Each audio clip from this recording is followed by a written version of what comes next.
Dana, thank you so much for jumping on the podcast. How are things going? Things are great. I mean, I'm sitting here with you, Justin. Come on. And we're in Kansas City. Kansas City. What a place. What a place. What can be greater than some good barbecue? That's true. How's the conference been so far? It's been great. I think, honestly, my favorite thing is now that we're all back in person is just to see each other and be able to have the in-person conversations instead of in Zoom. Like, you can be semi-distracted or like I got to jump to the next call and you're like, or my dog's doing something on the couch across from me, right? But like we're able to be here and just hang out in person. And I love this event in particular because I'm obsessed with data and optimization. And so everything that they talk about is my jam. Yeah, I was talking to the team, and this is definitely my favorite conference in the industry. And it's also like so practical, right? Yes. Like there's like every speaker has like very practical things to share, and so you walk away and you're going to get something super valuable. Your talk, Mission to Movements. Talk to us about the tongue twister. It is. Talk to us about the meeting. Like, what's the like thesis behind your talk? This is also, I think, your podcast name. Is that correct? It is. Yes. Yeah, Missions to Movements. Yeah. So can you get the theme there? Yeah, it's the branding of what I'm trying to do. I do. So the idea of the concept of missions to movements, and really my focus is in the social media space and just really overall the digital ecosystem of like what your organization is doing, is how can you make sure that what you're saying online can translate to an individual donor to really create an impactful mission for them and therefore builds an overall movement for your organization. So the example that I gave during my talk was talking about Dance Marathon. That's how I started my philanthropy journey. Yeah. And I think they did such a beautiful job as we were 18-year-olds, right? And we were learning about giving so young, and we were so excited. But like, how did they do that? So I really like went back to just my roots of starting that and understanding, okay, like what was my experience?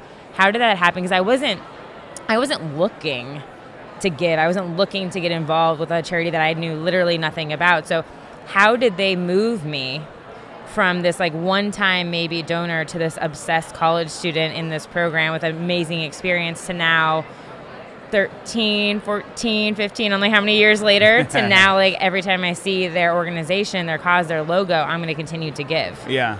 So was that moment, the Dance Marathon moment, was that something that like, because it happens like once a year, right? Like it happens once a year, but it's in, I think currently still over like 100 plus universities all over the country. Yeah. We have a few of them actually that like raise on Fundraise. Oh, cool. And so that's really cool. Is that really is that your why of like how you got into nonprofits? Was that what introduced you to it, or was there something else that happened? I mean, I think maybe subconsciously I grew up in church and I grew up going on mission trips. Okay. Not that I really understood the nonprofit like organization connection when you're in middle school, right?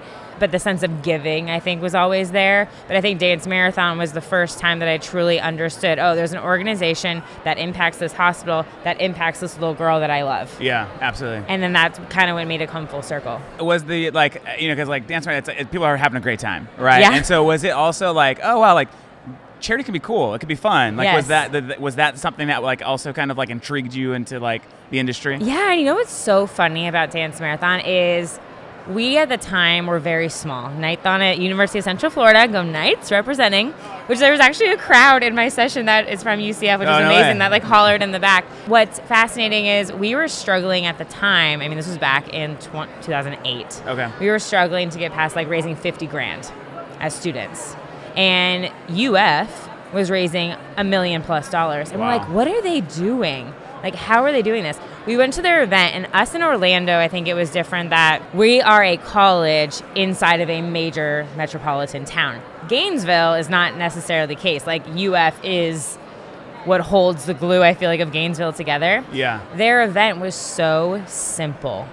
The games that they had, they were doing like Foursquare. They weren't having to bring in like crazy musicians or comedians or talent. It was just really creating community within the participants.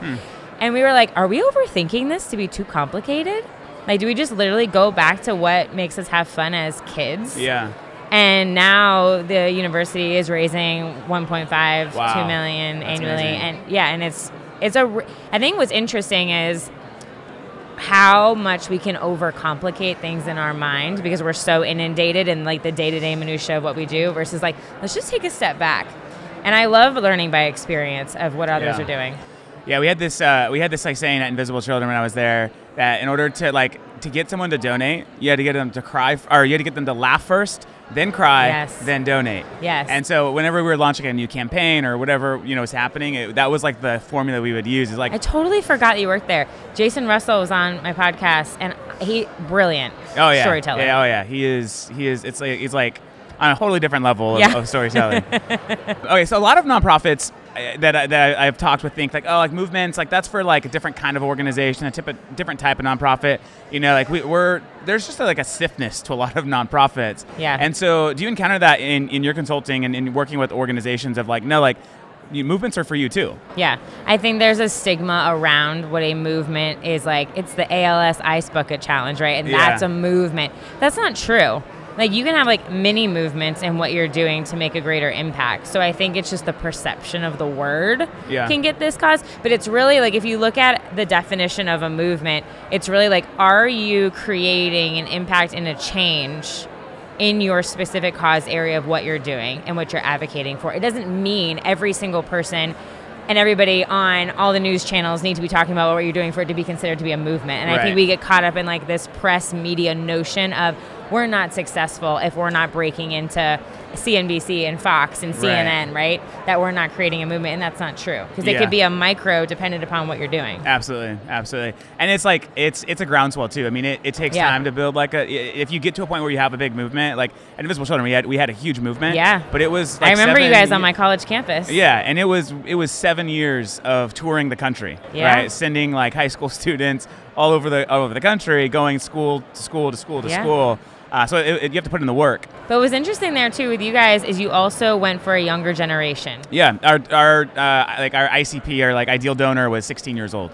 Yeah, that was what we built our. Which I don't think anyone, or I'm not gonna say anybody, but I think it's very rare that people think about, oh, I'm gonna go for, in this case, Gen Z now. Yeah. Because they think, oh, but it's the boomers is where it's at. Yeah.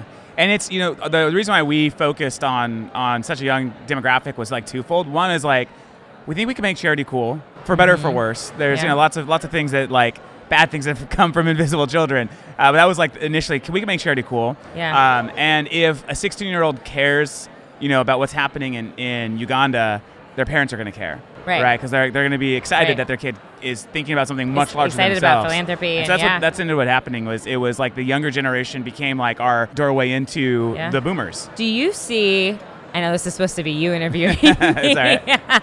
Do you see a big shift, just because you guys get so much data with what you do, in terms of generational giving and how we're giving? I think the current sector is so used to large, substantial gifts that they rely on all the time. But as a millennial, I mean, my husband and I, we are not currently preparing to give large sums or create an endowment. More so, we would like to be monthly donors to multiple organizations, maybe giving smaller, but giving for a long, substantial amount of time. Do you see a big shift of that happening in like education to orgs? Yeah, I mean, I think like one thing that we see is organizations are like super hungry to diversify like their funding. And it's at the top like 2% of giving. It's like it's very crowded, right? Yeah. I mean, there's only so many foundations. I mean, there's a ton of money, but like it's very competitive. Yeah. 75% of giving comes from households, and so many organizations don't prioritize household giving. But we are starting to see organizations really build these like what terms we're seeing are like consumer-facing like giving programs. Yeah. Which is spot on because I mean you've got 300 million people here in the States to build a program around. Yep. And one of the things is we're seeing average gift size like from this like demographic of donors hovering like around $100, right? Yeah. And so it'll be interesting to see kind of like over the next decade what happens. I mean, there's a lot of wealth transfer happening, within the millennial generation. That are going to probably become, larger major donors. Yeah. But I think an organization to be successful and to grow needs to have a very solid annual fund program that's targeting young donors who can give $50, $100. Yeah. And I think I had a really interesting conversation with the Birthday Party Project this year. Okay. During COVID, they said, okay, a lot of other things are slowing down for us. let's redo our brand. They completely redid their branding. They look so professional. It's fun, it's vibrant, it's bold. And that attracted A, new donors, but B, large international corporate donors. Oh, wow. Because it just completely leveled up their look and their feel. Yeah. And so I think it's also investing in, we are so used to as consumers, the Amazon of things, the 1-2 click, right, donate. Yeah. We're so used to going to these for-profit companies that have beautiful sites that we just kind of expect the same thing, which is like tools like you guys that make it really easy to create something beautiful, because that's what I think the expectations are also of a younger donor base. Oh, totally. Yeah. I mean, like if a donor goes to a website and, can't figure out how to donate or can't like navigate the site, or it looks like it was built in 1999, the donor's going to drop off. Like you're not going to convert that individual. That was part of what I talked about yesterday. Was like, okay, so you have this personalized donor's journey, right? From awareness, consideration, decision. And if you're working so hard and building all this content to get me like through the awareness, consideration, I'm educated, I'm excited, then at the very last step, if I'm like signing up for something and I can't do it, or if it's difficult, or if there's friction, it's just like, you're gone. Totally, yeah. And it's funny how organizations will try to really outsource that to volunteers, like web development, brand building. Yeah. These are things that Jason Russell actually said this. We had him on our podcast too. He said one of the most important things you can do as a nonprofit is invest as much money as possible in your story. Yes. And because that pays dividends, right? And most organizations have a very long-term game to play. Yep. And if we're just focused on a quick win here and there, it's not going to be sustainable. If there's one thing that somebody hears from this, please hire a social media digital role for your team, aka ideally they can tell stories through your social channels, but to invest in that person and invest in giving them the resources that they need to do their jobs. I think we think, okay, I'm going to hire this manager, but I'm not going to give them any budget for a management platform, for content building. Oh, we need a travel budget so they can go on trips with us, or there's no ad spend for them to test running ads, but you go do your job. But Dana, I mean, an intern can come in and do all your social media, right? Of course they could. Last question, and a series of fun questions here. Well, these are all been fun, but so when I wanted to go back to one thing that you said is you're creating all this content for social media, and you're pushing the donor kind of through this journey, and then they land on the site. And it doesn't match, everything else that just happened. How do organizations dial in sort of this cohesive approach, whether they're acquiring donors from Facebook or from LinkedIn or any other social media platform? What's the best strategy for organizations to really build a cohesive donor journey? Such a good question. So what I found, I do a lot of work in ads. And what I found is there needs to be, exactly like you're saying, that consistency in that branding. So if there's imagery and colors and visuals that you're showcasing in your content and your ads, your website needs to reflect that. Literally, it could be verbatim the exact same photo. That's actually worked really well, because then that donor, that supporter knows that they're in the right place. I think to not complicate it is I always share, and I do this personally in my business, is really focus on a primary and a secondary social channel. Do not try and be everywhere. I'm not on Twitter. I stopped trying to be on Twitter because to do it properly, it takes a lot of time. I have a tweet that's pinned to the top that says, I'm not here. Find me on LinkedIn, and I have 3 links of resources. But people know, oh, okay, she's not on this platform, but I let them know I'm not there. And then you can find me somewhere else. Yeah. So simplify your life. Focus on where you truly think your audience is. Focus on creating really great content that also is true to the business of that platform. So when you focus on less platforms, you can think about, okay, what is Adam from Instagram talking about in his weekly updates, right? Yeah. What can I gauge from him that's really important? He's the head of Instagram. What are they looking to do and grow as a business? Oh, okay, I should be creating more video content. I should be creating more reels. I should be engaging in my messages. And then really focus on building a community in the platforms that you choose. Got it. Awesome. Thank you. Great feedback. All right, now some questions. Now there's no right or wrong answers, but there are some wrong answers. Okay, so first off, digital reading or an actual book?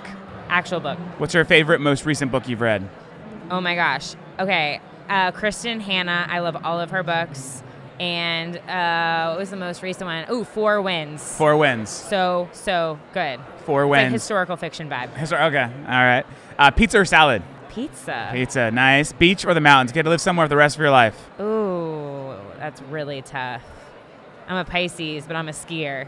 So you're going to say mountains. Oh, you're going to be in the snow the rest of your life. I would say mountains. Mountains, okay. Football or football? Football. Football? Yeah. No, throwing. No, throwing. Throwing. Oh, okay, so football. Yeah, football. Football. American football. American football. Okay. You're. Yeah. Are you more? It sounds like you're more college football than pro football.